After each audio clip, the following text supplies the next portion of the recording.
दोस्तों Indian railway finance corporation limited यानी IRFC की बात करें स्टॉक के अंदर आज गिरावट देखने को मिल रही है। अब इस गिरावट के पीछे वजह है बाजार में गिरावट का माहौल और प्रॉफिट बुकिंग का पूरा मामला बन रहा है।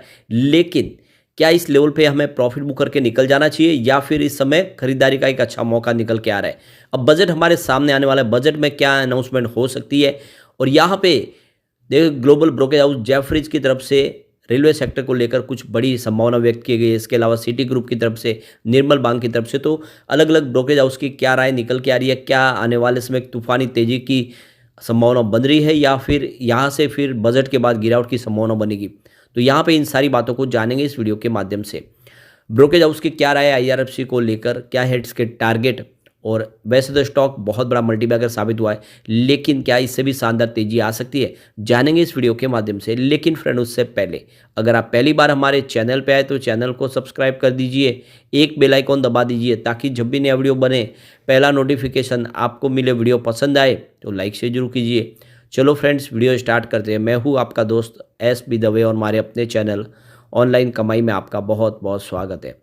तो सबसे पहले बाजार की बात कर ले तो इस समय आज देखिए लगभग 3 बजे के आसपास का टाइम है। बीएसई सेंसेक्स 71,303 के स्तर पर है, जहाँ पे 637 पॉइंट की गिरावट है, यानी गिरावट लगातार बढ़ रही है। कल बहुत ज़बरदस्त तेजी बनी थी, लगभग 1250 पॉइंट की भारी हमने तेजी देखी है, लेकिन आज आप देखें तो प्रॉफिट बुकिंग हावी हो चुकी है और बाजार लगातार गिर रहा है।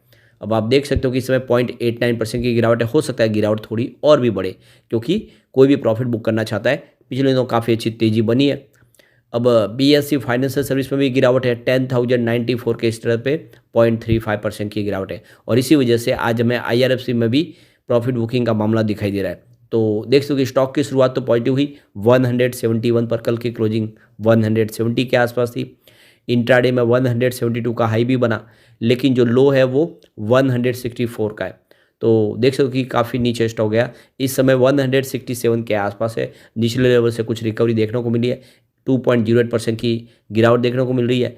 तो अगर बाजार में गिरावट बढ़ी तो यहाँ पर भी आईआरएफसी में प्रॉफिट बुकिंग हावी हो सकती है, लेकिन बाजार रिकवर कर गया तो फिर एक अच्छी तेजी भी बन सकती है, क्योंकि लोग अभी भी इस स्टॉक में बने रहना पसंद कर रहे हैं और स्पेशली बजट के अनाउंसमेंट के पहले कोई बड़ी यहाँ पे एग्जिट की संभावना तो नहीं बन रही है।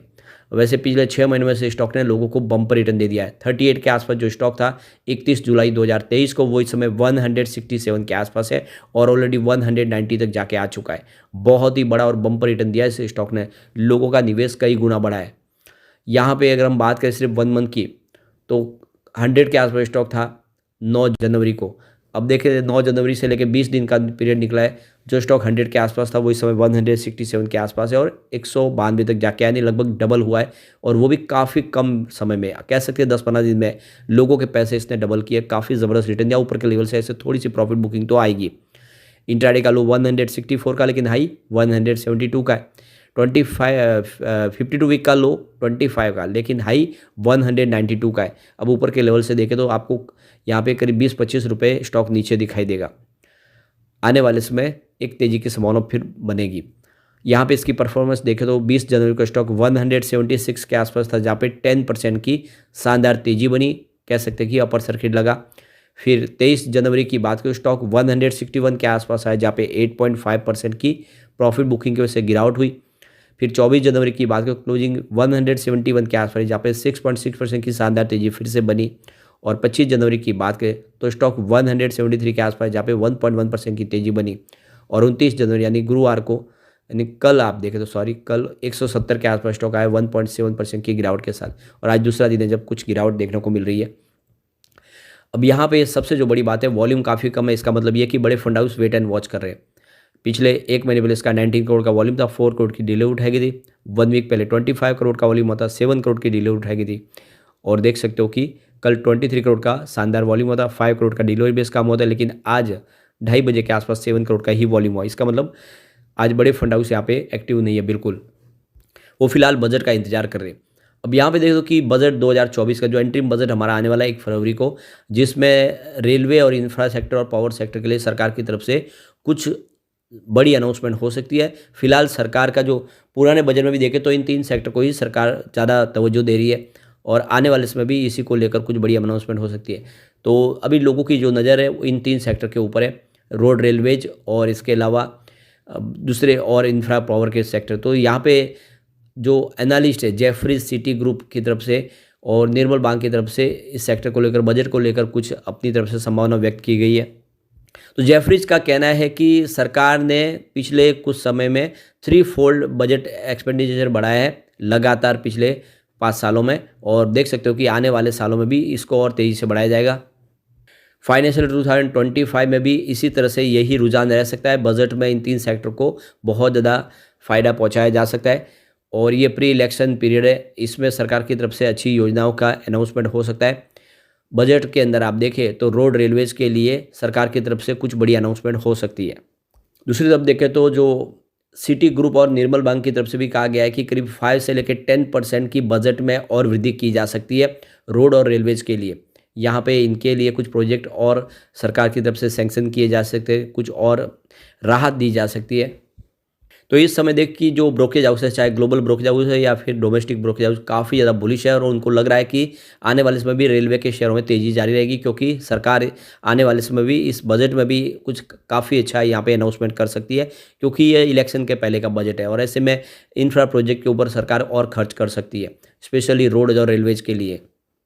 तो काफ़ी अच्छी गुड न्यूज़ है। जो ब्रोकरेज हाउस है उनका कहना है कि इस बार पावर सेक्टर के लिए, इंफ्रा सेक्टर के लिए और रेलवे सेक्टर के लिए सरकार काफ़ी बड़े अनाउंसमेंट कर सकती है। दूसरी तरफ देखें तो प्रभुदास लीलाधर की तरफ से भी कहा गया कि रेलवे में एक तरह से मॉडर्न टेक्नोलॉजी से लैस किया जा रहा है, रेलवे को ज़्यादा से ज़्यादा वंदे भारत ट्रेन लाने की ऊपर जोर दिया जा रहा है सरकार की तरफ से। रेलवे के खर्च में बढ़ोतरी हो रही है, सरकार सेफ्टी के ऊपर ध्यान दे रही है और अनुमान लगाया जा रहा है कि आने वाले फाइनेंशियल ईयर में भी रेलवे का बजट बढ़ाया जा सकता है। एलेरा कैपिटल का कहना है कि सरकार डिफेंस, रोड और रेलवे के ऊपर ज़्यादा फोकस करी है, इन सेक्टरों के लिए ज़्यादा खर्च करने की कोशिश सरकार करेगी। आने वाले समय में बजट में इनके ऊपर खास ध्यान दिया जाएगा। तो कुल मिला के सभी ब्रोकरेज हाउस का मानना है कि सरकार इस बजट में रेलवे को लेकर भी बड़ी अनाउंसमेंट करेगी और ऐसे में IRFC के लिए काम बढ़ता हुआ दिखाई देगा, क्योंकि रेलवे की इंफ्रा कंपनियों को ये फंड प्रोवाइड करती है। अब यहाँ पे IRFC में काफ़ी अच्छी तेज़ी बन चुकी है। क्या इस लेवल पर प्रॉफिट बुकिंग करनी चाहिए? तो यहाँ पे स्टॉक की बात करें तो अभी इस समय 5 day, 10 day, 20 day, 50 day, 100 day और 200 डे मूविंग एवरेज से ऊपर आपको ट्रेड करता हुआ दिखाई देगा, और आप समझ सकते हो कि इसको लेकर प्रभुदास लीलाधर की तरफ से कहा गया है कि काफ़ी अच्छी बुल रन बन चुकी है। और देख सकते हो स्टॉक 100 के लेवल से जो दौड़ना शुरू हुआ तो 192 तक गया।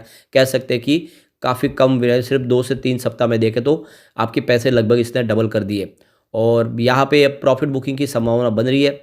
और स्लिप मोड में अगर गया स्टॉक नीचे की तरफ तो 151 तक जाने की संभावना है, और आने वाले समय में इसको आपको एक 151 से 154 के आसपास आपको सपोर्ट मेंटेन करना है और इसमें बने रहना है। एक बार 192 को फिर से इसने क्रॉस किया तो फिर 206 का टारगेट देखने को मिलेगा, और ये 206 का टारगेट ब्रेक हो गया तो फिर 221 का फ्रेश टारगेट देखने को मिल सकता है। तो 151 के सपोर्ट के साथ बने रहे, 221 का टारगेट देखने को मिल सकता है, ये प्रभुदास लीलाधर का कहना है। दूसरी तरफ देखें तो इनक्रेड इक्विटीज़ के गौरव बिस्सा का कहना है कि स्टॉक 95 से जो दौड़ना शुरू हुआ तो 200 तक गया है, काफ़ी ज़बरदस्त दौड़ा, और ऐसे में प्रॉफिट बुकिंग का ही मामला यहाँ पे बन रहा है। आपको प्रॉफिट बुकिंग करनी चाहिए, और आने वाले समय में अगर आप देखें तो इसमें स्टॉप लॉस आपको 145 का लगा के बने रहना चाहिए, लेकिन फ्रेश एंट्री अगर आप करना चाह रहे तो फिलहाल ना करें, यानी कोई भी नया इस लेवल पे एंट्री ना करें, अभी इसमें और दबाव देखने को मिल सकता है। दूसरी तरफ देखें तो GCL सिक्योरिटीज़ की तरफ से वैभव कौशिक का कहना है कि आने वाले समय रेलवे के शेयरों में तेज़ी की संभावना बन सकती है। आप इसमें खरीदारी कर सकते हैं 200 के टारगेट के साथ। आपको 134 का स्टॉप लॉस लगाना है, 134 के स्टॉप लॉस के साथ इसमें बने रह सकते हैं। IDBI कैपिटल के विशाल पेरीवाल का भी कहना है कि इस बजट की वजह से रेलवे के शेयरों में तेज़ी का वातावरण बना हुआ है, और बजट के अनाउंस के बाद में ही आगे की संभावना बन सके, तब तक के लिए इसमें बने रह सकते हैं आप। तो कुल मिला के सभी ब्रोकरेज हाउस इस समय बुलिश तो है, लेकिन प्रॉफिट बुकिंग की सलाह दे रहे हैं, क्योंकि स्टॉक काफ़ी ज़्यादा दौड़ चुके हैं और बाजार में भी गिरावट का माहौल है। तो इसलिए आपको इस हिसाब से अपनी रणनीति बनानी चाहिए। अगर आप लॉन्ग टर्म इन्वेस्टर तो बिना डरे निवेश को बनाए रखें, आने वाले समय आपको मालामाल कर देगा। अब एक बार इसके पिवट लेवल को चेक कर लेते, तो यहाँ से अगर गिरावट हो जाती है तो 167 का पहला सपोर्ट है, ये टूटा तो 163 तक स्टॉक जाता हुआ दिखाई देगा। गिरावट और जारी रही तो फिर तीसरा सपोर्ट इसका 158 का निकल के आ रहा है। अब रजिस्ट्रेशन की बात हो, पहला रजिस्ट्रेशन 176 का है, इसको ब्रेक किया तो 181 तक स्टॉक जाता हुआ दिखाई देगा, और एक बार इसको पार कर लिया तो फिर 185 तक भी जा सकता है। तो बिल्कुल इस हिसाब से आप अपनी रणनीति बना सकते हैं। लेकिन फ्रेंड, कोई भी इन्वेस्टमेंट करने से पहले अपने फाइनेंशियल एडवाइजर से बारे में ले ले या अपना खुद का रिसर्च करें, क्योंकि मैंने वीडियो आपके एजुकेशनल पर्पज़ के लिए ही बनाया। वीडियो पसंद आए तो लाइक से जरूर कीजिए और चैनल को सब्सक्राइब कर दीजिए। Thank you.